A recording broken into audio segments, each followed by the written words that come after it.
Hello everyone, welcome to sqadia.com. My name is Saima Mushtaq and our today's topic of ENT is cholesteatoma and chronic otitis media. We divided our lecture of cholesteatoma and chronic otitis media into 5 sections.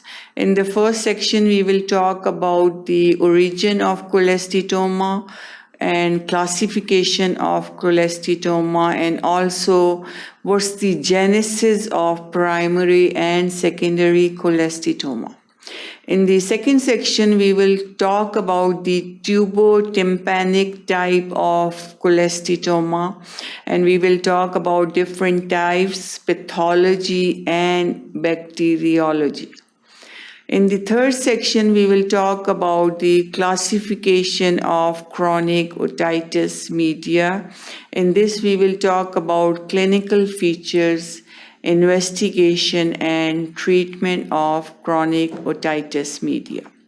In the fourth section, we will talk about the atticoantral type and what's the investigation, pathology, what are the signs and symptoms of atticoantral type of chronic otitis media, and what are the complications and treatment.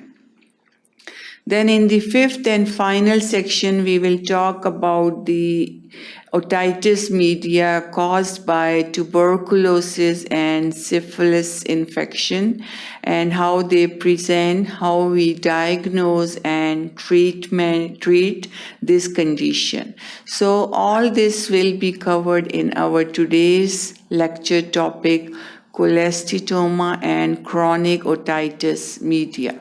So to learn more about this topic, keep watching sqadia.com.